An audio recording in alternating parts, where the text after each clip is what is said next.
আসসালামু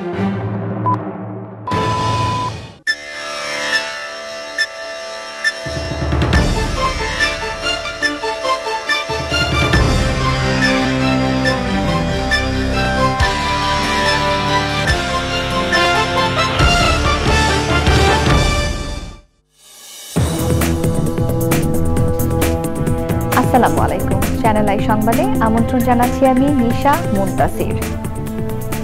সংবাদের শুরুতেই জানিয়ে দিচ্ছি ফ্রেশ আটা ময়দা সুজি সংবাদ শিরোনামগুলো।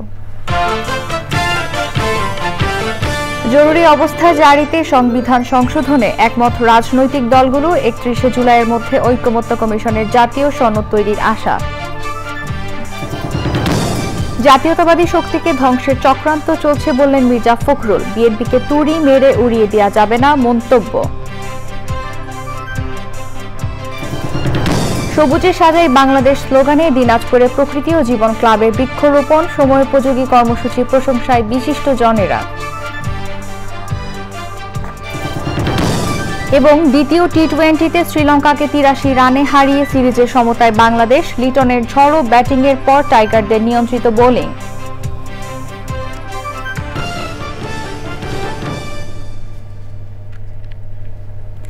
সংবাদ শিরোনামগুলো জানাচ্ছিলাম। এখনকারই সংবাদ আয়োজন একই সঙ্গে চ্যানেল আই এর ইউটিউব চ্যানেল এবং চ্যানেল আই এর ওটিটি প্ল্যাটফর্ম আই স্ক্রিনে লাইভ স্ট্রিম হচ্ছে। জরুরি অবস্থা জারির ক্ষেত্রে সংবিধান সংশোধনে একমত হয়েছে রাজনৈতিক দলগুলো। জাতীয় ঐকমত্য কমিশনের সাথে আলোচনার 12তম দিনে প্রধান বিচারপতি নিয়োগের ক্ষেত্রে আপিল বিভাগের জ্যেষ্ঠতম বিচারপতিকে বেছে নিতে একমত দলগুলো। ঐকমত্য কমিশনের সহসভাপতি ডক্টর আলী রিয়াদ জানান, 31 জুলাইয়ের মধ্যে জাতীয় সনদ তৈরির আশা করছে কমিশন। জান্নাতুল বাকিয়া কেকার রিপোর্ট। 2 দিন বিরতির পর জাতীয় ঐকমত্য কমিশনের সাথে রাজনৈতিক দলগুলোর বৈঠক। রাজধানীর ফরেন সার্ভিস একাডেমিতে বৈঠকে জরুরি অবস্থা জারির ক্ষেত্রে সংবিধান সংশোধন করে অভ্যন্তরীণ গোলযোগ শব্দের পরিবর্তে রাষ্ট্রীয় স্বাধীনতা, সার্বভৌমত্ব, রাষ্ট্রীয় অখণ্ডতার প্রতি হুমকি প্রতিস্থাপনের পক্ষে একমত রাজনৈতিক দলগুলো। রাজনৈতিক বিবেচনায় যাতে জরুরি আইনটাকে ব্যবহার না করা হয় সেটা কিন্তু নিশ্চিত করা হবে। বলেছি প্রধান বিরোধী দলের যিনি থাকবেন তিনি এই বৈঠকে উপস্থিত হতে পারেন এবং তার মতামত তিনি প্রদান করতে পারেন। এছাড়া জরুরি অবস্থা ঘোষণা সম্পর্কিত মন্ত্রিসভা বৈঠকে বিরোধী দলীয় নেতা অথবা তার অনুপস্থিতিতে বিরোধী দলীয় উপনেতাকে অন্তর্ভুক্ত করতেও সম্মত দলগুলো। জরুরি আইন চলাকালীন সময়ে সেই সমস্ত অভিযুক্তরা যদি জরুরি আইনের সুযোগটা নিয়ে, রাইট টু লাইফের সুযোগটা নিয়ে যদি সুযোগটা নিতে না পারে, সেই জন্য আমি উপস্থাপন করেছিলাম যে এটা রেস্ট্রিক্ট করা দরকার। যাদের বিরুদ্ধে 47 ক অ্যাপ্লিকেবল হবে আর কি, মানে যুদ্ধ অপরাধ, মানবতা বিরোধী অপরাধ এবং গণহত্যার জন্য যারা অভিযুক্ত হবে তাদের ক্ষেত্রে। তো এইখানে রাইট টু লাইফ এটা অবশ্যই প্রোটেক্টেড থাকতে হবে, সেটা আমরা সবাই ঐকমত্য পোষণ করেছি। প্রধান বিচারপতি হিসেবে জ্যেষ্ঠতার ভিত্তিতে নিয়োগ দিতে সম্মত দলগুলো। তবে জামাতে ইসলামী বলছে এজন্য সংবিধান সংশোধন করতে হবে। একটি দল যদি চায় ক্ষমতাসীন, তাহলে এটা পরিষ্কার করা হয়েছে যে এটা সংবিধান পরিবর্তন লাগবে এবং সেটা 4 নম্বর ক্লজ হিসাবে সেখানে উল্লেখ করা আছে। 31 জুলাইয়ের মধ্যে জাতীয় সনদ তৈরির প্রত্যাশার কথা জানায় কমিশন। জাতীয় সনদে উপনীত হতে হবে, সেটার লক্ষ্য আমাদের 30 জুলাইয়ের মধ্যে যে কোনো প্রক্রিয়ায় বড়জোর আমরা 31 তারিখ পর্যন্ত যেতে পারি। এদিনের আলোচনায় কেয়ারটেকার সরকারের প্রধান কে হবেন তা নিয়ে নতুন প্রস্তাব দেয় জামাতে ইসলামী। আগামী বৈঠকে ওই বিষয়ে আলোচনা হওয়ার কথা রয়েছে। জান্নাতুল বাকিয়া কেকা, চ্যানেল আই, ঢাকা। বিএনপি মহাসচিব মির্জা ফখরুল ইসলাম আলমগীর বলেছেন, জাতীয়তাবাদী শক্তিকে ধ্বংসের জন্য সুপরিকল্পিত চক্রান্ত চলছে। রাজধানীতে এক অনুষ্ঠানে তিনি বলেন, ধ্বংসস্তূপ থেকে উঠে দাঁড়ানো দল বিএনপিকে এত সহজে তুড়ি মেরে উড়িয়ে দেওয়া যাবে না। বিএনপি ও তারেক রহমানকে হেয় করার জন্য সাইবার অ্যাটাক করা হচ্ছে অভিযোগ করে সাইবার যুদ্ধের জন্য সবাইকে প্রস্তুতি নেওয়ার আহ্বান জানিয়েছেন বিএনপি মহাসচিব। রাহুল রায়ের report. Tarique Rahman the hope of Bangladesh. বিএনপির ভারপ্রাপ্ত চেয়ারম্যান তারেক রহমানকে নিয়ে লেখা এই বইয়ের মোড়ক উন্মোচন অনুষ্ঠান ছিল রাজধানীর একটি হোটেলে। বইয়ের লেখক সহ রাজনীতিবিদ ও বুদ্ধিজীবীরা অংশ নেন অনুষ্ঠানে। বক্তব্যে বিএনপির ভারপ্রাপ্ত চেয়ারম্যানের নেতৃত্ব গুণের প্রশংসা করে বিএনপির বিরুদ্ধে চক্রান্ত হচ্ছে বলে অভিযোগ করেন দলের মহাসচিব। যে এখন একটা কিন্তু মারাত্মক রকমের একটা বড় রকমের আক্রমণের শিকার আমরা হয়েছি, সাইবার অ্যাটাক হয়েছে আমাদের উপরে। আজকে যে প্রচার হচ্ছে, অপপ্রচার হচ্ছে, এর পেছনে কিন্তু একেবারে সুনির্দিষ্ট চক্রান্ত হয়েছে। সেই চক্রান্ত হচ্ছে বাংলাদেশের জাতীয়তাবাদী শক্তিকে ধ্বংস করে দেওয়া। সেই সব চক্রান্তটা হচ্ছে যে নেতা যিনি উঠে আসছেন, যার একটা সম্ভাবনা দেখা দিয়েছে, সে তারেক রহমান সাহেবকে নিশ্চিহ্ন করা। বিএনপিকে নিয়ে ষড়যন্ত্র করে লাভ হবে না বলেও মন্তব্য করেন বিএনপির মহাসচিব। লোভ, লালসা, এ সমস্ত ঊর্ধ্বে উঠে আমাদের বিএনপির নেতারা কিন্তু একজোট হয়ে গেছে। কারাগারে গেছেন, কারাগারে পর্যন্ত লোক পাঠানো হয়েছে, চলে আসো, তোমাকে এত টাকা দেওয়া হবে, এই করা হবে, ওই করা হবে। যায়নি, একমাত্র সাজানো বাদ দিয়ে বসে বিএনপিকে এত সহজে তুড়ি মেরে উড়িয়ে দেওয়া যায়। বিএনপি প্রমাণ করেছে, প্রতিবার প্রমাণ করেছে যে বিএনপি সেই ধ্বংসস্তূপ থেকে জেগে উঠতে জানে। মির্জা ফখরুল বলেছেন, তারেক রহমানই নিঃসন্দেহে বাংলাদেশের আশা। তারেক রহমান সাহেবের নিজস্ব গুণ আছে, যে গুণগুলোর জন্য তিনি আজকে এই পর্যন্ত এসেছেন। রাহুল রায়, চ্যানেল আই, ঢাকা। ঢাকা বিশ্ববিদ্যালয়ের ছাত্রদল নেতা সাম্য হত্যায় সরাসরি জড়িত থাকার কথা জানিয়ে দুজন আদালতে স্বীকারোক্তি দেওয়ার পর অভিযোগপত্র তৈরির কাজ করছে ডিবি। গোয়েন্দারা জানিয়েছে, এতে অভিযুক্ত করা হচ্ছে মাদক ব্যবসায়ী কবুতর রাব্বি সহ 8 জনকে। আলামত হিসেবে উল্লেখ করা হচ্ছে ড্রেজার গান ও সুইচ গিয়ার সহ হত্যায় ব্যবহৃত অস্ত্রের কথা। চলতি মাসেই আদালতে চার্জশিট দেওয়া হবে বলে জানিয়েছে ডিবি। এনামুল কবির রূপমের রিপোর্ট।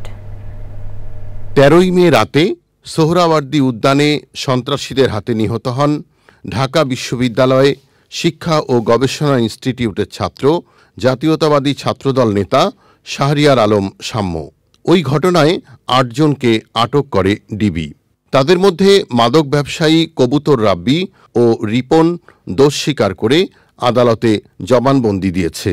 ঘটনায় সরাসরি জড়িত থাকার অভিযোগে গ্রেপ্তার করা হয়েছে নাহিদ হাসান পাপেল, সোহাগ ইসলাম, হৃদয় ইসলাম, মেহেদি হাসান ও রবিন নামে আরও 5 জনকে। ফোন করে সোহরাওয়ার্দী উদ্যানে ডেকে নেওয়া হয়েছিল সাম্যকে। মামলার বাদী শরীফুল ইসলাম এমন তথ্য জানালেও গোয়েন্দারা বলছেন তারা এর সত্যতা পাননি। পরিকল্পনা মাফিক হত্যা হলে সেটা আমরা তদন্তে পেতাম, কিন্তু বিভিন্ন সাক্ষ্য প্রমাণে, খুনিদের সাক্ষ্য প্রমাণে যা আমরা পেয়েছি তাতে পরিকল্পিত হত্যাকাণ্ড আমাদের কাছে মনে হয়নি। ঘটনার সময় উপস্থিত থাকা বায়োজিৎ ও বাপ্পি নামে 2 জনকে খুঁজছে পুলিশ। জবানবন্দি এবং অন্যান্য বিষয়গুলো আমরা পুঙ্খানুপুঙ্খভাবে বিশ্লেষণ করে কাজ আমরা গুছিয়ে এনেছি। আশা করি খুব অল্প সময়ে আমরা এই প্রতিবেদন দাখিল করতে পারব। সাম্য হত্যা ঘটনা তদন্তে কমিটি করে বিশ্ববিদ্যালয় কর্তৃপক্ষ।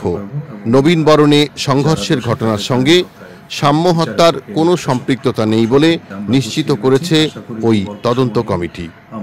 Enamul Kabir Rupam, channel I, Dhaka. পরিবেশগত সংকট মোকাবেলায় দেশে সবুজ বেষ্টনী করার অংশ হিসেবে সবুজে সাজাই বাংলাদেশ স্লোগানে দিনাজপুরে বৃক্ষরোপণ করেছে প্রকৃতি ও জীবন ক্লাব। বিরল উপজেলার দামাইল সরকারি প্রাথমিক বিদ্যালয়ের শিক্ষার্থীদের মাঝে ফলদ বনজ ঔষধি গাছের চারা বিতরণ করা হয়। প্রাকৃতিক ভারসাম্য রক্ষায় সময়োপযোগী কর্মসূচি প্রশংসা করেন বিশিষ্টজনেরা। দিনাজপুর থেকে শাহ আলম শাহীর তথ্য, ভিডিও চিত্রে আফরোজাহাসির রিপোর্ট। জলবায়ুর বিরূপ প্রভাবে বন্যাসহ নানা প্রাকৃতিক দুর্যোগে ক্ষতিগ্রস্ত দেশের পরিবেশ প্রতিবেশ ব্যবস্থা হুমকিতে পুরো জীববৈচিত্র্য। মলিনতা কাটিয়ে প্রকৃতিকে সবুজের সমারোহে সাজাতে দিনাজপুরে বৃক্ষরোপণ করছে প্রকৃতি ও জীবন ক্লাব। সবুজে সাজাই বাংলাদেশ এই প্রতিপাদ্যে দিনাজপুরে বৃক্ষরোপণ কর্মসূচি পালন করেছে প্রকৃতি জীবন ক্লাব। আমরা বাংলাদেশটাকে যত বেশি গাছে গাছে ছেয়ে ফেলব, তত বাংলাদেশের উষ্ণতা কমবে, জলবায়ুর প্রভাবের মোকাবেলাতে আমরা একটা ভালো অবস্থানে যাব এবং ধুলো বালি কণা যা এই গাছ শোষণ করে নিচ্ছে তার থেকেও কিন্তু আমরা এই পরিবেশ প্রকৃতিকে ভালো রাখার একটা প্রচেষ্টা হবে। এই যে বৃক্ষরোপণ করছি, এই বৃক্ষকে কিন্তু শুধু লাগালেই হবে না, রোপণের পরে একে কিন্তু পরিচর্যা করতে হবে।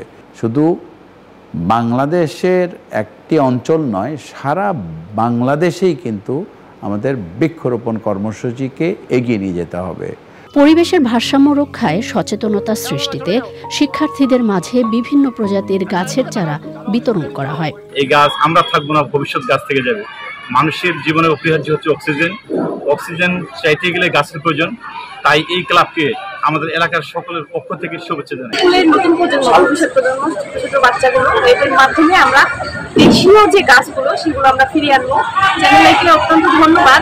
জলবায়ুর অভিঘাত মোকাবেলা ও অভিযোজন নিশ্চিতে প্রকৃতি ও জীবন ক্লাবের সবুজায়ন কর্মসূচির প্রশংসায় বিশিষ্টজনেরা। আমরা দিনাজপুরবাসী গর্ব করি যে না, এই চ্যানেল আই দিনাজপুর চারা গাছ লাগানোর একটা উৎসবে পরিণত করেছে বাচ্চাদের নিয়ে।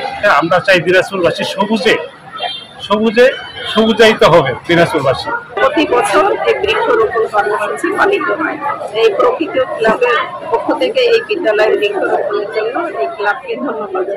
বৃক্ষরোপণকে আন্দোলনে পরিণত করতে শিক্ষার্থী এবং তরুণ প্রজন্মকে সবুজায়নে যুক্ত হওয়ার আহ্বান পরিবেশবাদীদের। আফরোজা হাসি, প্রকৃতি ও জীবন ডেস্ক, চ্যানেল আই। দর্শক, বিরতির পর আবারও স্বাগত চ্যানেল আই সংবাদে। এবার নিটল টাটা কৃষি সংবাদ।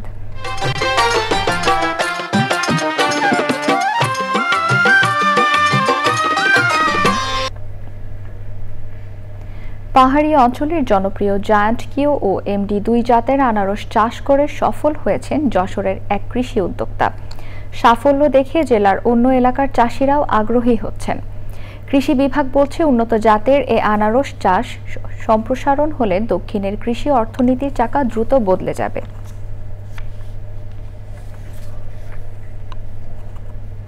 এবার প্রকৃতি সংবাদ।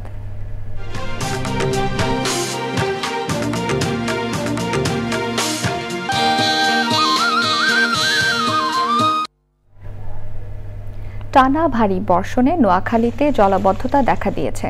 পানি নিষ্কাশনের প্রধান খালে অপরিকল্পিত বাঁধ নির্মাণ, দখল, দূষণ আর নাজুক ড্রেনেজ ব্যবস্থার কারণে দীর্ঘস্থায়ী হচ্ছে জনদুর্ভোগ। এতে পরিবেশ প্রকৃতির পাশাপাশি ক্ষতিগ্রস্ত হচ্ছে জীববৈচিত্র্য।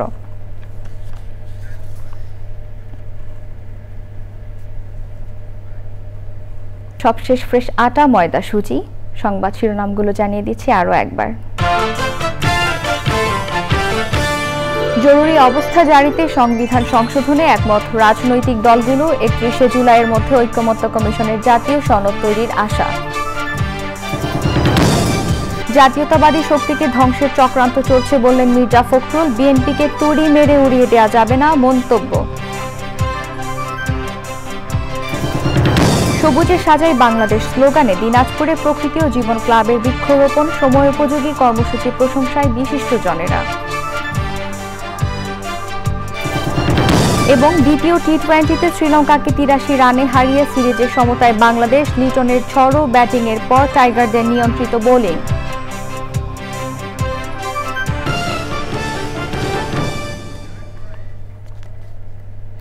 চ্যানেল আই এর সর্বশেষ সংবাদ জানতে ভিজিট করুন channelionline.com এ। যুক্ত থাকুন আমাদের সোশ্যাল মিডিয়া প্ল্যাটফর্মগুলোর সাথে। এতক্ষণ সাথে থাকার জন্য ধন্যবাদ সবাইকে।